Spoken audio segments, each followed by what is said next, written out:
Christians, discernment doesn't exempt us from gossip. And discernment isn't a license for us to gossip.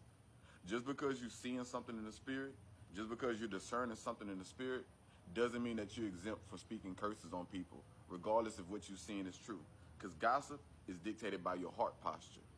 The things that you're saying and the things that you're listening to. Are you talking just to talk about it? The things that you're discerning, are you discerning it just to talk about it? But are you trying to lead to a fruitful result? Do you actually want to help? Do you want to reconcile with that person? Do you want to speak life into that person? Do you want to pray for that person?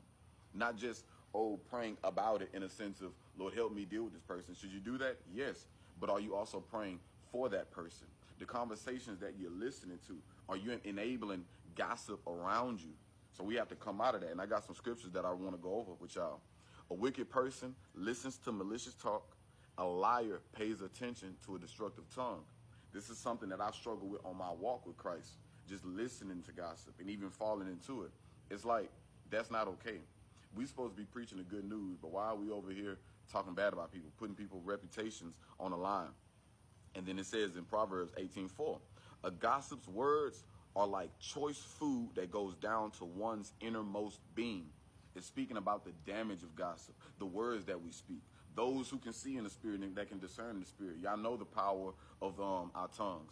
In the book of James, it speaks about the tongue being a small part of our body, but literally anchors us. It literally directs us. And the only thing that hasn't been tamed, everything in mankind been tamed. Every animal, every single bird, every single this, every single that, everything been tamed but this tongue. So whenever we're talking about things, whenever we're discussing things, we need to make sure we actually have good intentions on helping.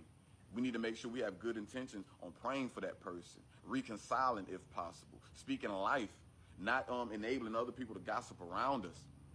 That's something that I'm learning currently. So 3 things you can try. The next time somebody try to gossip around you, ask them, hey, do you plan on talking to them about it?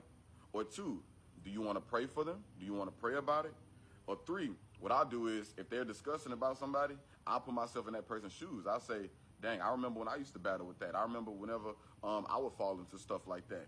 So I would empathize for the person that's being gossiped about and show them empathy or sympathy for that matter, and just speak life into them and just remind the person that's trying to gossip to me, like, dang, the person that you're talking about, I've been in their shoes before, so I know exactly what it's like. And maybe, just maybe, it can make, a light bulb go off in their mind, or their heart can be softened towards that person. And the last thing I'm going to leave y'all out with, y'all remember in the book of Genesis, whenever Noah got drunk, Noah got drunk and he ended up naked, and so he had 3 sons. He had Ham, Shem, and Japheth. Ham was the one who seen him, but Ham didn't help his dad. Ham went out and told his brother, Japheth, if I'm pronouncing that wrong, my bad, Japheth or Japheth, and Shem.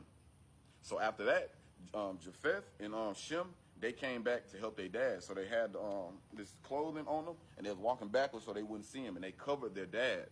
And Ham's son, Canaan, got cursed because Ham had no intentions on helping his dad. You went out there and told my sons, but you had no intentions on helping. So that's why you brought a curse upon your bloodline. And that's what we do whenever we're gossiping. When you're talking about things just to talk about it, and you have no intentions on helping, you are gossiping.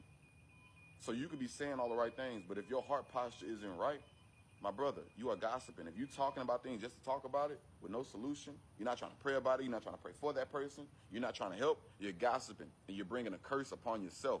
And that's why Canaan, Ham's son, was cursed, because his dad had no intentions on helping Noah. You just talking about it. But then it was Japheth and Shem that came in to help him. So just think about that the next time somebody trying to bring forth gossip to you, or, you feel like you may be gossiping and you want to tell somebody, really sit with yourself and check your heart posture and really think and meditate on that. You see what I'm saying? And continuously bring it to God.